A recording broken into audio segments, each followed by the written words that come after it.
할렐루야. 11월 2일 토요일 새벽 기도를 시작하겠습니다. 사도신경으로 우리의 신앙을 고백합니다.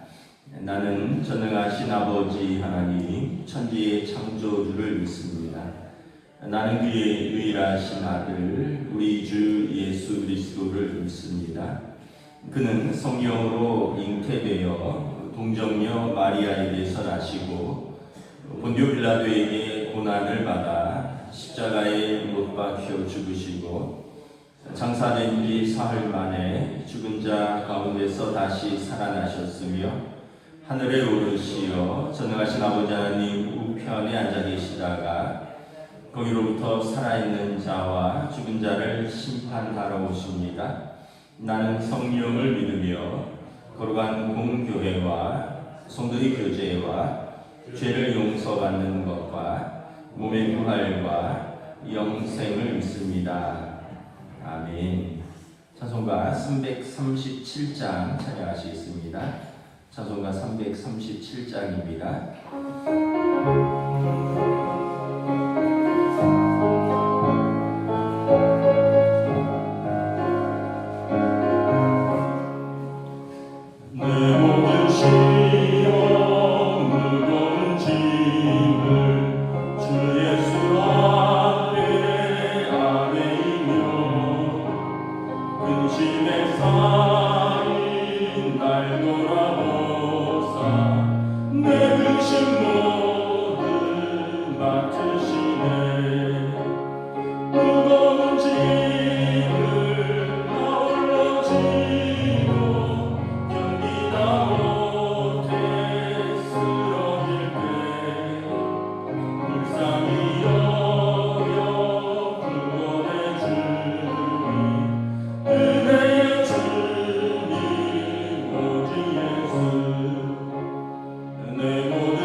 오늘 우리 주신 하나님의 말씀은 구약성경 시편 63편입니다.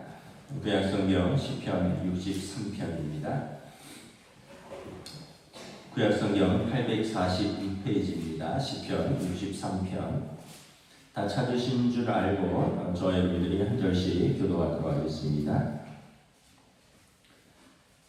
하나님이여 주는 나의 하나님이시라. 내가 간절히 주를 찾되 물이 없어 마르고 황폐한 땅에서 내 영혼이 주를 갈망하며 내 육체가 주를 앙모하나이다. 내가 주의 권능과 영광을 보기 위하여 이와 같이 성소에서 주를 바라보았나이다. 주의 인자하심이 생명보다 나음으로 내 입술이 주를 찬양할 것이라. 이름으로 나의 평생에 주를 송축하며 주의 이름으로 말미암아 나의 손을 들리리다. 골수와 기름진 것을 먹음과 같이 나의 영혼이 만족할 것이라. 나의 입이 기쁜 입술로 주를 찬송하되 내가 나의 침상에서 주를 기록하며 새벽에 주의 말씀을 작은 소리로 읊조릴 때에 하오리니 주는 나의 도움이 되셨습니다. 내가 주의 날개 그늘에서 즐겁게 부르리이다. 나의 영혼이 주를 가까이 따르니 주의 오른손이 나를 붙드시거니와 나의 영혼을 찾아 멸하려 하는 그들은 땅 깊은 곳에 들어가며 칼의 세력에 넘겨져 승냥의 먹이가 되리이다. 함께 있습니다. 왕은 하나님을 즐거워하리니 주께 맹세한 자마다 자랑할 것이나 거짓말하는 자의 입은 막히리로다. 아멘. 할렐루야. 도예수 기도에 나오신 우리 성도들을 주님의 이름으로 환영하고 축복합니다. 우리 한번 인사하겠습니다. 한 주간 평안하셨습니까? 네. 어느덧 11월입니다. 또 11월에 월상 예배를 드리고 이제 가을이 깊어가고 있습니다. 이제 새벽에 갈라디아서를 마쳤고 이제 시편으로 돌아왔습니다. 시편이 150편이라서 한 번에 다 하지 않고 이제 끊어서 이렇게 하는데 이제 지난 주부터 시편 11월부터 시편 62편부터 시작되고 있습니다. 오늘 시편 63편은 부제가 다윗의 시 유대 광야에 있을 때라고 되어 있습니다. 그러니까 유대 광야에 있다는 얘기는 쫓겨다닐 때라는 이야기고요.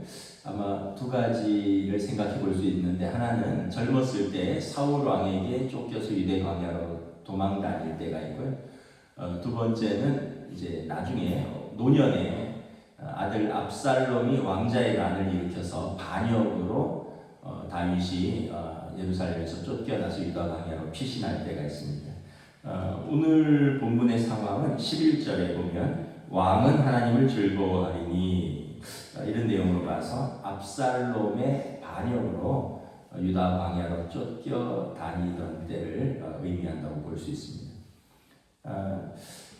1절에 보면 지금 다윗의 형편은 어떠냐면 물이 광야에 물이 없어 메마르고 황폐한 땅같이 내 영혼이 지금 그런 상황이라는 거죠. 광야는 제가 가봤더니 진짜 물이 없습니다. 물이 없고요. 아주 황폐합니다. 식물도 자랄 수가 없고 동물도 뭐 식물이 없으니까 동물도 없고 물이 없으니까 뭐 전갈 같은 거나 있지 사람이 살 만한 곳이 못 되죠. 더더군다나 왕이었는데 노년에 그것도 아들의 반역으로 쫓겨다니니 다윗의 마음이 어떨까 이렇게 생각을 해봅니다. 이 조건이나 환경이 이렇게 어려울 때 인생의 광야에 직면할 때 일반적인 사람들의 반응이 어떤가 하면 굉장히 예민해지고 날카롭거나 아니면 이게 좀 그 상황을 회피하여 동굴에 숨는 경향이 있습니다. 그 상황이 안 좋아지면 다 예민해지죠. 말 한마디에도 당신 왜 그렇게 말을 하냐고, 그 말 뜻의 의미가 뭐냐고. 여유가 있을 때는 그냥 넘어가는데 조건과 상황이 이렇게 나빠지면 예민해집니다. 또 어떤 분들은 그 상황이 너무 힘드니까 이제 동굴로 회피하는. 제가 이렇게 제 성향을 보니까 저는 좀 이렇게 동굴로 회피하는 성향이더라고요. 그냥 어렸을 때 부모님한테 혼나면 그냥 집을 확 나가서 혼자서 밖에 쏘다니고, 집사람하고도 이렇게 좀 부딪히고 그러면 제가 그냥 집을 나와서 저 혼자 좀 바람 좀 쐬고 환기 좀 시키고. 이제 조금 갱년기가 되니까 애들이 또 그렇게 섭섭하게 하더라고요. 근데 뭐 애들하고 싸울 수도 없고 아빠가 그냥 마음이 상하면 그냥 입을 확 닫아버리기도 하고. 근데 뭐 이제 각자의 성향에 따라서 어떤 분들은 그냥 날카롭고 예민하게 반응하는 분들도 있을 거고, 어떤 분들은 또 저처럼 이렇게 좀 동굴로 피하는 수도 있는 거고. 그런데 다윗 왕은 보면 이제 하나님을 바라봅니다. 여러분 우리가 이렇게 좀 아까도 말씀드렸다시피 이렇게 여유가 없고 예민해지고 짜증이 나고 만사가 귀찮아지고, 이 얘기는 뭐냐면 지금 내 마음이 여유가 없다라는 뜻이거든요. 그러면 자기 마음을 좀 돌봐야 합니다. 여러분 주변에 있는 사람들, 가족들이 남편이나 아내나 또는 부모님이나 자식이나 예민해져 있고 평소보다 더 짜증을 내고 그냥 숨어버리거나 피해버리면 그 마음을 좀 돌봐줘야 될 때입니다. 제가 그런 이야기를 들었어요. 자녀는 식물과 같아, 이런 이야기를 들었어요. 무슨 말이냐면, 태양이라는 부모님의, 아빠 엄마의 따뜻한 이 햇빛을 쬐면 아이들이 좀 이렇게 수그러들었다가도 또 움츠러들었다가도 이렇게 활짝 핀다는 거예요. 그래서 여러분 자녀들도 관심을 가지고, 아빠 엄마는 참 책임이 커요. 그냥 나만 살아가는 사람들이 아니라 내가 키우는 식물이 있는 거예요. 나를 바라보는 아이들이 있는 거죠. 그 아이들을 따뜻하게 햇빛을 비춰주고 마음을 살펴주는 사람들입니다. 그러면 내 마음은 누가 살펴주느냐? 오늘 다윗 왕을 보면 하나님을 바라봅니다. 1절에 보면 하나님이여 주는 나의 하나님이시라. 내 영혼이 주를 갈망하며 내 육체가 주를 앙모하나이다. 메마른 땅의 단비를 기다리듯이 수척해진 그의 육체와 영혼이 주님을 갈망하고 앙모한다는 것입니다. 그러니까 다윗 왕은 지금 왕이잖아요. 그래서 신하의 이제 역대기상하 이런 데 보면 무려 200명의 신하가 돌아섰습니다. 압살롬이 오랫동안 그 반역을 꾀하면서 뭐 장군이라든가 제사장이라든가 책사라든가 여러 사람들을 이렇게 마음을 사서 그 무려 200명의 신하가 다윗 왕에게 돌아섰습니다. 그리고 지금 다윗 왕을 따라서 떠난 사람들은 어떻게 보면 굉장히 마음이 어렵고 슬픈 사람들입니다. 근데 왕이 먼저 광야에서 나뒹굴어져 버리면 다윗 왕을 따르는 사람들은 어떻게 되겠어요? 결국 다윗 왕은 신하들에게 햇볕과 같은 존재입니다. 왕이 든든하게 버텨야 되는 거죠. 그런데 자기는 누구를 바라보느냐? 만왕의 왕이신 하나님을 바라보는 겁니다. 이스라엘의 신하들은, 백성들은 왕을 바라보지만 이스라엘의 왕은 만왕의 왕이신 하나님을 바라보는 것이죠. 그래서 다윗 왕은 광야를 성소로 바꾸어 놓습니다. 2절에 보면 내가 주의 권능과 영광을 보기 위하여 이와 같이 성소에서 주를 바라보았나이다. 지금 현실은 유대 광야예요. 아무것도 없는 황폐한 그곳, 물도 없고 황량한 곳, 그곳에 피해 있지만 자기는 시온산에 있는 성소에서 하나님을 바라보듯이 지금 그곳에서 하나님을 바라본다는 거예요. 그러니까 반드시 시온산이 아니라 하나님이 왕과 함께 계시는 그곳이 시온산이라는 거죠. 다윗 왕에게는 광야가 중요한 게 아니라 시온산이 중요한 게 아니라 하나님이 지금 나와 함께 계시는 것인가, 그곳이 성소라는 것입니다. 그래서 3절에 보면 광야의 성소에서 입술로 주를 찬양하고, 4절에 보면 그래서 그 광야의 성소에서 주를 송축하며 주의 이름으로 손을 들립니다. 제가 시편을 이렇게 묵상하다 보니까 정말 다윗의 시편으로 이렇게 우리가 만들고 부르는 찬양이 너무나 많아요. 이 찬양도 우리가 있는 찬양이잖아요. 주의 인자가 생명보다 나음으로 내 입술이 주를 찬양하며 내 평생에 주를 송축하며 주의 이름으로 손을 들리라. 이 찬양도 오늘 본문 3절 4절 광야의 성소에서 다윗이 부른 찬양입니다.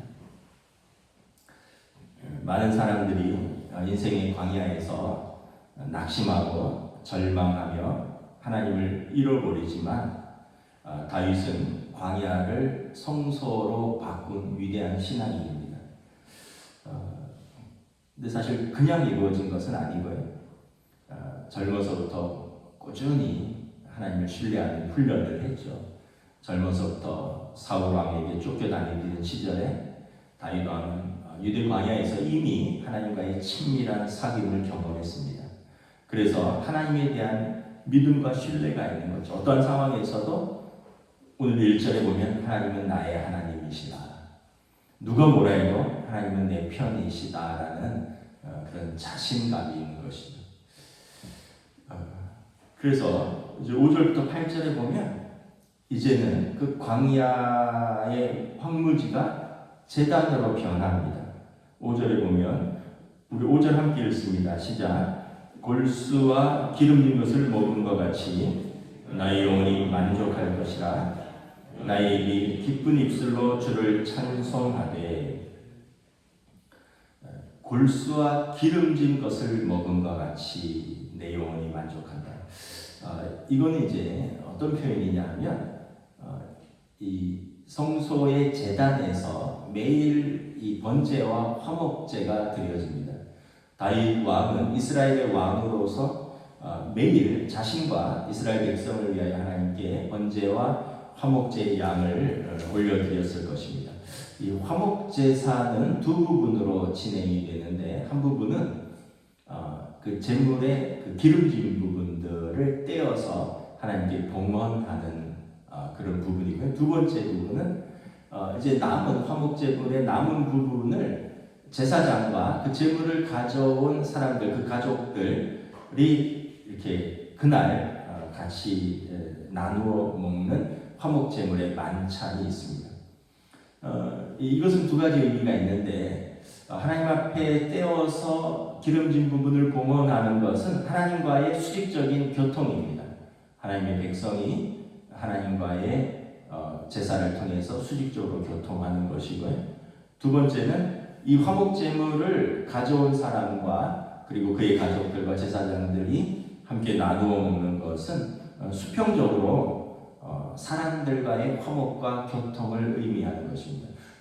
다윗 왕은 이스라엘의 왕으로서 아마도 매일같이 성소의 제단에 이런 화목제물을 올려드리면서 하나님과의 교통 또 자신과 또 백성들과의 그런 소통을 하였을 것입니다.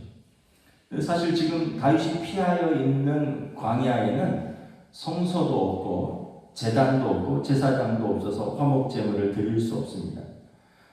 그러나 다윗은 오늘 본문에 보면 아까도 말했지만 광야가 성소같이 지금 아무것도 없지만 이 황량한 황무지가 제단으로서 그는 영적으로 하나님과 교통한다는 것입니다. 내 영혼이 그 화목제물의 골수와 기름진 것을 먹은 것 같이 내 영혼이 하나님 앞에서 만족한다라고 고백을 합니다. 다윗 왕은 하나님이 나와 함께 계시면 광야는 성소가 되고 하나님이 나와 함께 계시면 황무지가 제단이 되는 것입니다. 그리고 그 영혼은 피폐한 것이 아니라 하나님 앞에서 만족하고 즐겁다는 것이. 6절에 보면 광야에 누워서 밤하늘의 별을 바라보며 지난날 광야로 쫓겨다닐 때 자신을 보호하신 하나님의 은총을 기억합니다.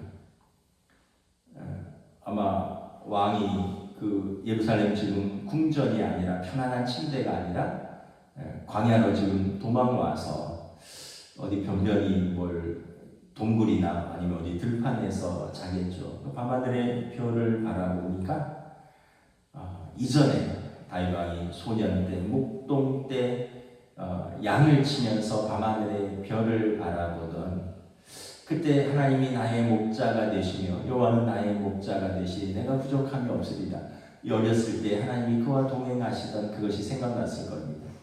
사울 왕을 피해서 유다 온 들을 도망하여 다니던 10대 20대 그 시절에 하나님께서 두려워하지 말라. 내가 너를 버리지도 아니하고 떠나지도 아니하리라. 그 아브라함에게 그 밤하늘의 무수한 별을 바라보며 주신 그 약속처럼 다윗 왕도 그 밤하늘의 별을 바라보면서 하나님께 소망을 두었던 그 기억이 생각났을 것입니다. 지금 노년에 유대 광야로 피하여서 밤하늘의 별을 바라보면서 그 이전에 자신을 지키시고 보호하신 하나님의 은총을 기억하는 것입니다.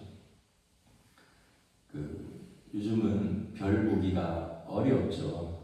여러분 별을 좀 보세요. 제가 요즘 어떤 그 노래가 참 마음에 하나 와닿더라고요. 그 가요인데 뭐 그런 제목의 노래가 나는 밤하늘의 별인 줄 알았어요. 한 번도 의심한 적이 없었어요. 그런데 나는 벌레였어요. 반딧불이라는 거죠. 그래도 나는 만족해요. 나는 충분히 빛나고 있으니까 뭐 이런 노래더라고요. 그래서 내가 참 가사 참 시적으로 잘 썼다. 자기가 밤하늘에 빛나는 별인 줄 알고 한 번도 의심한 적이 없는데 알고 보니까 자기는 벌레였는데 그래도 나는 빛나고 있으니 나는 만족한다. 우리 인생 같아. 우리가 젊었을 때는 자기가 인생의 주인공이고 우주의 주인공이고 온 세상의 주인공이고 밤하늘의 별인 줄 알았는데 어느 날 현실을 깨닫고 보니까 우리는 미약한 존재라는 걸 알지만 그래도 내가 있는 그곳에서 빛나고 있으니까 나는 그걸로 만족합니다. 제가 그런 생각이 들면서 참 노래 그 가사도 시인이구나 이런 생각을 해봤습니다. 다윗이 이 광야에 누워서 밤하늘의 별을 보며 지난날 어렸을 때 목동 때 만났던 하나님, 젊었을 때 사울 왕을 피해서 도망 다닐 때 그 풍찬 노숙하면서 동가식 서가숙하면서 그 광야에 누워서 바라보았던 별들, 그 별들을 지금도 바라보면서 하나님의 보호와 하나님의 은총을 기억하는 거죠. 그리고 6절에 보면 새벽에 눈을 뜨면 작은 목소리로 하나님의 약속의 말씀을 읊조리며 하루를 소망 가운데 맞이합니다. 참 다윗은 낭만적이고 내적으로 강한 사람입니다. 여유가 있고 우리 같으면 여러분 이 상황에서 어떻게 이 밤하늘의 별을 보고 하나님의 은총을 기억하고 새벽에 하나님의 말씀을 읊조릴 수가 있겠습니까? 7절에 보면 아기 새가 엄마 새의 날개 아래 짹짹거리듯이 다윗은 주의 날개 그늘 아래 즐거이 노래 부르고 있습니다. 마치 8절에 그 어린 아기가 엄마 품속에 안겨 있듯이 광야에서 다윗의 영혼은 주님의 오른팔에 안겨 있는 안정감을 느낀다는 것입니다. 이것이 여러분 이제 믿음을 가진 사람의 어떤 그 내적인 힘 그리고 그 강한 영성 다윗을 보면 참 그가 개인적으로도 강한데 그 이유는 강하신 하나님 앞에 늘 붙어 있기 때문이라는 것을 우리가 알 수 있습니다. 지금 유다 광야에 피해 있는 다윗 왕은 이렇게 평안을 누리고 하나님을 찬양하고 하나님 안에서 소망을 두는데 반면에 지금 예루살렘 궁전에 있는 압살롬은 어떨까 생각을 해봅니다. 아버지를 배신하고 또 왕자로서 왕을 반역한 압살롬은 지금 궁전에 있거든요. 압살롬은 아마 잠을 이루지 못할 겁니다. 아버지 다윗 왕이 죽기까지는 아마 이 압살롬은 궁전에 있지만 왕노릇하지만 불안감에 떨 것입니다. 반면에 유다 광야로 피해 있지만 다윗 왕은 안정감과 평안함을 누리고 있죠. 그러니까 결국은 보면 이게 장소의 문제가 아니라 조건과 환경의 문제가 아니라 우리의 마음이 어디에 소망을 두고 있느냐라는 문제라고 생각합니다. 요즘 제일 평안이 깨어지는 곳이 어디일까? 그냥 한마디만 할게요. 용산이 아닐까 이런 생각을 합니다. 용산에 계신 분들이 지금 제일 마음이 평안이 깨어진 곳이 아닐까. 가장 힘이 있고 가장 누려야 되는 그 위치가 지금 가장 불안하고 가장 평안이 깨어진 곳이 아닐까. 압살롬에 있는 궁전이 가장 평안이 깨어져 있고요. 다윗 왕이 피해 있는 유다 광야가 가장 안정된 곳, 가장 평안한 곳이다. 우리가 생각을 해봅니다. 환경이 좋아지면, 여건이 나아지면 좋아지겠거니, 그것이 아니라 내가 하나님께 가까이 갈수록 그곳이 성소고, 그것이 제단이 되고, 그곳이 안정된 곳이고 평안한 곳이고, 내가 하나님으로부터 멀어질수록 환경은 좋아진다 할지라도 그것은 영적인 광야가 되는 것입니다. 9절부터 11절에 보면, 그래서 다윗 왕은 내일 공의의 하나님께서 악인을 멸하시고 고난당하는 의인을 높이실 것을 알기에 오늘 하나님 앞에서 믿음을 가질 수 있는 겁니다. 여러분, 오늘과 내일은 이렇게 연관되어 있습니다. 오늘과 상관없는 내일은 없고요. 우리 내일은 오늘에 의해서 만들어지는 것입니다. 오늘 우리가 어떻게 사느냐는 내일로 연결됩니다.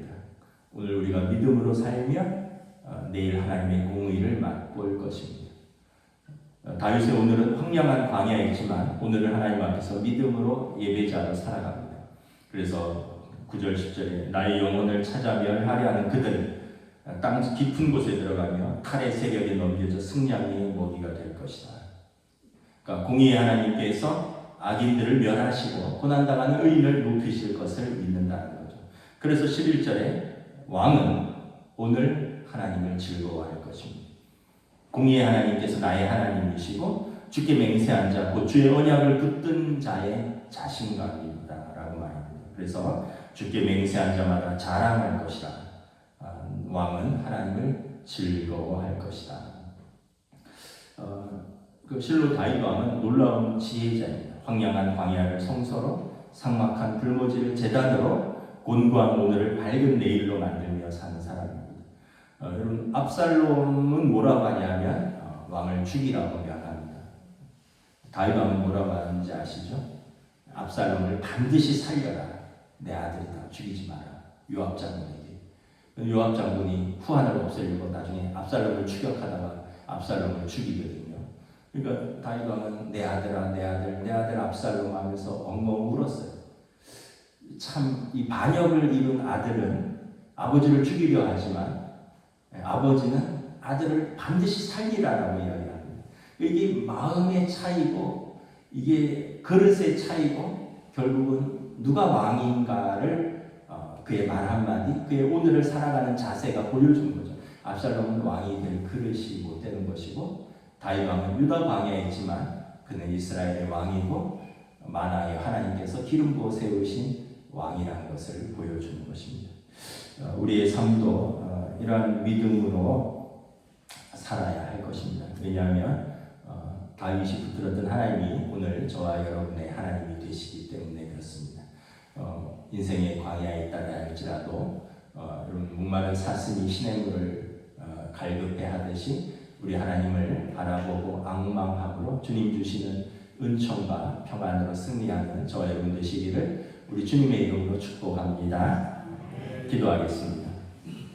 은혜를 감사합니다. 오늘 시편 63편을 묵상하면서 참으로 노년에 그것도 아들의 반란으로 반역으로 유다 광야로 쫓겨다니는 비참한 자기 신세를 탓하기보다는 그 광야가 성소가 되고 그 황망한 곳이 제단이 되며 그리고 그 곤고한 오늘을 밝은 내일로 만들며 살아가는 하나님은 나의 하나님이시다 이 믿음으로 살아가는 다윗 왕을 바라봅니다. 오늘 그 믿음이 우리의 믿음 되게 하시고 그 소망이 우리의 소망 되게 하시고 그 하나님이 우리의 하나님이 되시오니 오늘도 우리가 믿음으로 살아갈 수 있도록 성령이 붙들어 주시고 인도하여 주시옵소서.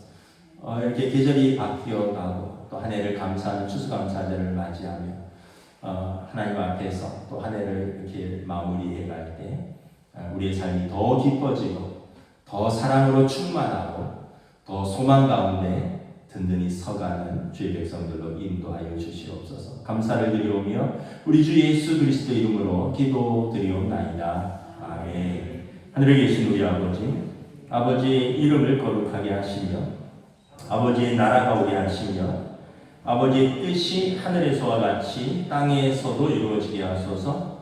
오늘 우리에게 일용할 양식을 주시고 우리가 우리에게 잘못한 사람을 용서하여 준 것 같이 우리 죄를 용서하여 주시고 우리를 시험에 빠지지 않게 하시고 악에서 구하소서. 나라와 권능과 영광이 영원히 아버지의 것입니다. 아멘.